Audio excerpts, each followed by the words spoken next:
D-Day has finally arrived. The weather is not an issue, and the New York Yankees will be playing baseball about 2 hours from now. Aaron Savali, how do you pronounce it? I hope I got that right. Against Nestor Cortez and the rest of the New York Yankee pitching staff. And here we go. One more time. If you're on your way to the game, if you're on your way to a bar, if you're getting ready for Yankee baseball, bring the noise right now. 877-337-6666. It is Carton and Roberts on the Fan. Here's the way the afternoon is going to work. We're going to take you right up into Yankee pregame with John and Susan, and then 4:07 first pitch, Yankee Stadium after last night's debacle. And that's all it was last night, a debacle. And, you know, you can throw blame all over the place. Oh, you got to blame the Yankees. They wanted the game postponed. Oh, you got to blame Major League Baseball. The only thing they all got wrong, because I recognize that the weather's fickle, and of course it changes, is that they didn't just make a commitment to cancel the game at a certain time. That was where they screwed you, no doubt. Now, you can yell and scream about it. There ain't nothing we can do about it. Major League Baseball should have gone out of their way with the Yankees and the Indians on board and canceled the game last night at the earliest possible time. Here's the rub on that. The New York Yankees were thrilled to push this game back. They didn't want to play yesterday. The Guardians did. And because the Guardians did, despite what you heard on the radio during the rain delay, I know Susan said it, and she had the information from whoever's there, and Sweeney and Keith said it last night. There was this story that everybody was on the same page. That is not true. The Guardians wanted to play last night's game. They just didn't want to play it at 10:30 at night. The Yankees did not want to play last night because they felt, and we could argue this, that playing today was a major advantage to them when it came to their bullpen, having a day of rest, and when it came to their starting pitcher. And they have felt that they're proving it by how they're doing it tonight or this afternoon. They thought Nestor Cortez on 3 days rest is a better bet for them than Jamo Tyone tonight, or last night rather, pitching out of the gate. They have already announced that if they win today's game, Tyone is pitching game one against the Houston Astros. So here we are, exactly the same place we were about what? I don't know how many hours ago, 18 hours ago, when we were getting ready for Game 5, but now it's on like Donkey Kong. Evan is not here today, taking care of some family business. All will be well. He'll be back tomorrow. And I look at a Big Mac wearing the same exact Yankee jersey, although he cleaned the wing sauce off of it, and the same, if I'm not mistaken, exact white hoodie underneath. This is what we call superstition. It's the exact same outfit down to the socks, brother. Even the socks? Yes, everything got washed last night, and we bring it back today. And what is your record wearing this outfit for Yankee games? Do you have an idea? No, I don't. The jersey is the same jersey I've been wearing since 2009, to be honest. Okay. I don't have a lot of jerseys. So you've gone 13 years without a title, but 2009, that jersey brought you a trophy, right? Yes. Well, listen, how long, just out of curiosity, I saw some of your videos. How long did you stay till last night? Oh, to the end, until they announced it. Then so I left. You stayed, I was there until 9:40. And was there a lot of misinformation? Like people like spreading gospel and rumors and gossip, I should say, about they're going to start first pitch or not, this and that? My uncle's stepsister works in the MLB office. Game's going to start at 9:15. You heard all those things Why online. Why did you just call me? I would have told you exactly what was going on. I was waiting for you to call me. So here's the deal. Originally, I was told that they were not going to start the game after 9 o'clock, that 9 o'clock was their cutoff. Now, theoretically, I guess that information, bared out. They did not start the game after 9 o'clock. There was then conversation amongst the Yankees, the Guardians, and Major League Baseball that they were willing to start the game at 9:30. Now, by 9:30, I'm in Morris County, New Jersey. The rain had pretty much stopped, at least there, which is about 45 minutes southwest, more west than south of Yankee Stadium. So I can't speak to the rain at 9:30 at Yankee Stadium. I can tell you this, that between 9 and 9:30, whatever weather app or meteorologist that Major League Baseball uses, they got different information. They were told at 9:35 there's going to be more rain tonight. And that's why at 9:38 they canceled the game. My only beef with that is you got 46,000 people on a school night, a work night, etc. at Yankee Stadium, sold out. And they could have done a better job, A, communicating what they were waiting for, and B, there had to come a point, if we accept this fact, that when you decide you're going to play, there's a 45 minute clock that starts from that point to get the pitchers warmed up and ready to go. There should have been a point where, you want to say 8:30 was the cutoff, that if we can't decide by 8:30, then the decision has kind of been made for us. We're not playing baseball. But part of the reason that MLB waited so long is because the Guardians wanted to play last night. They must have felt, and I guess this has been bared out by a lot of the baseball insiders and by just seeing what the Yankees have done regarding starting Nestor Cortez and not Jameson Taillon. The Guardians felt that playing last night was to their advantage. The Yankees felt playing today was to their advantage. So there was a little game of chicken going on last night. And Major League Baseball, trying to be respectful to both franchises, let it play out, let it play out. If the weather was going to clear up, we're going to get the game in. And then once you pass 9 o'clock, from my understanding, it was just a matter of when you tell the people. And obviously they told people far too late, because at 9:38, you've now spent, for a lot of you, 3, 4, 5 hours. You dropped $55 to park. All the money we know about. And while a lot of people are now suggesting, hey, the Yankees should do right by everybody and give you some kind of discount, on concessions, don't hold your breath. It ain't going to happen.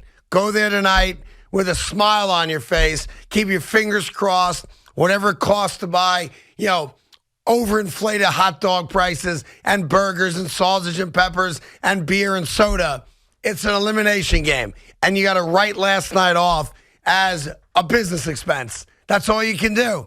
And fingers crossed for a lot of you, hopefully most of you, that you were there last night and you can go again today. I know there's going to be thousands of people that can't go today because real life is more important. You got jobs, you got kids, you got babysitters, nannies, whatever the case may be. So I respect the fact that there's a good chunk of people that were in the building last night hoping against hope that the game was going to be played so that you could physically be there for history who will not be there today. And for those of you, no one can ever say they're sorry enough. They robbed you, and the weather robbed you of that opportunity. But right now, sadly, in the moment, nobody cares about you. Now it's about the New York Yankees elimination game, taking care of business. And Big Mac, by all accounts, every baseball person I listen to and respect agrees that it is in the Yankees' best interest that they're playing today and not last night. Yeah, there's no doubt about it. I told you yesterday that was my opinion. I knew Boone wanted to rain it out for this exact reason. Yep. Cortez has been their most reliable. We can talk about who's the ace now that Cole did what he did, but the most reliable guy every time out there, gave you a good performance without question, has been Nestor Cortez. So allow him to start the game, give different guys like Peralta. You can ask Peralta to pitch 4 days in a row. Now, granted, the Yankees don't even allow only 7 pitches or whatever it was. But. Correct. But he's been their most reliever and their best reliever by far.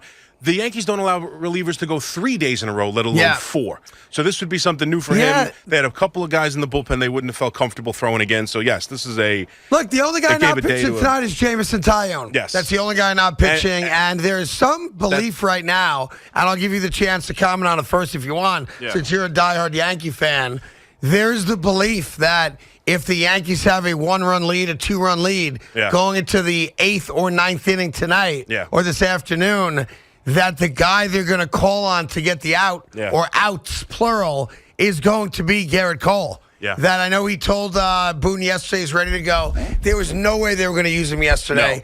No. But now that he's got the day of rest in between the start, Garrett Cole at some point is going to mosey his butt into that bullpen if it's a close game. Yeah. So I would not be shocked. I didn't think for a minute it was on the table last night. I really didn't. But today, if the New York Yankees have a 1 or 2-run lead as they're starting to play out the 7th, 8th, and 9th inning, obviously Holmes, obviously Peralta, but you can now add, I think legitimately, Garrett Cole is now on that list. No question about it. Along with Loizaga, there's a bunch of guys on that list. I think Cole would be not their choice to close the game necessarily. Maybe like an 8th inning type of thing? If they get to that point and they have a Peralta still available, if they have a Loizaga still available, I think they would go that route over Cole.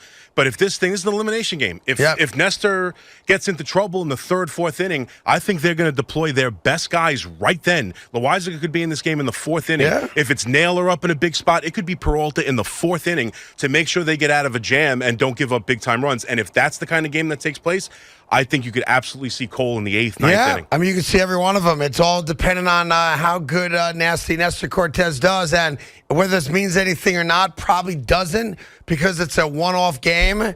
He has been the best daytime pitcher in baseball this year. I think he's 6-0, ERA round 2. So if you want a guy starting a day game at Yankee Stadium, this happens to be the right guy. Now, 3 days rest. He doesn't have a lot of experience doing that, but I personally also think that's overrated. I think adrenaline takes care of that, and I think Cortez, I have every expectation that you get a solid start. I'm not saying 7 or 8, but I would be highly surprised if Cortez doesn't get you at least into the 6th. I would be shocked, actually, if he somehow gets beaten up and he's pulled before he gets to the 6th inning. I don't think that's on the table. Yeah, well, we'll see. I'm looking more at 5. If he gives you 5 innings, I think that's all you can ask for him on short rest. Unless you have a lead. I mean, you got a 4-run lead, he'll come back, of course. You also got to remember who they're playing. Now, it's not a dynamic offense. It's not a particularly scary or dominant offense.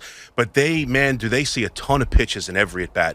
I mean, so to say he's going to go 6, that means he's got to keep his pitch count. I don't think they're going to let him go much past 90. So you're talking about really being efficient. If he's able to do that, maybe. But these guys, you've seen it, whether it's Quan, Rosario, that top of the order, even some of the guys at the back end of the order who haven't done much this series, they foul off pitches. Straw puts together 8 pitch at-bats. That's what they do. But remember this, they do not score a lot of runs. No, I completely agree. They're but I'm just punch saying, and Judy kind of hitters. Totally They're singles hitters. But obviously, they've hit a couple home runs. Yeah. But this is not a prolific offense. At least the last couple weeks it hasn't been. This is a 2-3 run a game 100%. Type of offense. So you know what you're looking at. I don't think he'll give up a lot of runs, but I think it could be asking a lot to really get him deep into this game. I'm all pumped up. We got elimination daytime Yankee baseball. 877-337-6666. Let's say hi to Anthony in Red Bank, New Jersey. Anthony, good afternoon. How you doing, pal? Hey, guys. I'm going to put my son Jack on. He's 9 years old. He wants to tell you a quick little story. Okay, it seems like we've story time here as we get ready for a Game 5 elimination day. Let's hear what Jack has to say. How you doing, buddy? So I wanted to tell you a story. Yeah? And my dad brought me to school today in my uniform, and he said, so let me get this right, Jack. Your dad was going to go to the Yankee game, doctor, and he threw me the jersey, and I knew I was going to the game. So your dad came to pick you up at school and said, we're going to see the doctor, threw a Yankee jersey on you, and said, son, we're not going to the doctor, we're going to the Yankee game. That is awesome. We're going to the Yankee game, baby. There you go, Anthony. Good job, buddy. That's awesome. That's awesome. That kid will never forget that moment. And how do you not take that call? We're going to the doctor. I got to take my kid to the pediatrician. Yeah, okay. Why is there a Yankee jersey hanging out of your pocket? That's awesome. Here's Tim in Staten Island. Tim, you're on the fan. How are you? What's going on, Craigie? What's going on, Big Mac? All pumped up. Oh, so are we. I got a Nissan Rogue board filled with my friends. I got one friend writing an essay, got one friend in a Zoom meeting, but we got to do what we got to do to make it to the game, right? Yeah, I think, listen, if you can make it to the game tonight, if you have a boss that lets you out, if you have a day off, whatever the case may be, I just think you got to go. If you can get there somehow, you got to go. My gut right now at 2:17 is that it's already a mob scene outside of the stadium. That's just my gut. That traffic's probably already backed up and people are there having a good time, ready to rock and roll. That's what I'm assuming. We're about 25 minutes away, and we're hoping that it's going to be cleared up for us. But like I said, we got to do what we got to do. All right, good job on that, Timmy. Yeah, because look, you got 2 hours until first pitch, just under 2 hours, right? So you got to figure you're not stupid. Like, we're not like from Nebraska. We know exactly what the expectation is today. I would have left at 10 or 11 in the morning. Get there. I always say this. It's better to get there early and relax. It's like when you go to the airport. We always have this family argument. I don't want to get there 5 minutes before the flight, right? We tend to do that a lot. I want to be there 2 hours early. I want to relax. I want to have a drink. I want to make fun of people walking past me. I don't want the agita of, oh my God, there's a 45-minute line to get through security. I might miss the plane. I hate that. So I get there early, have a couple pops, hit the vape, whatever it is that you do, relax, enjoy it, and get ready for the moment. This is what being a sports fan is all about. And, of course, you can hear the game today exclusively on WFAN. By the way, what did you guys think of the Brian Cashman apology to not our fans, our customers? We'll get into that right after a quick break.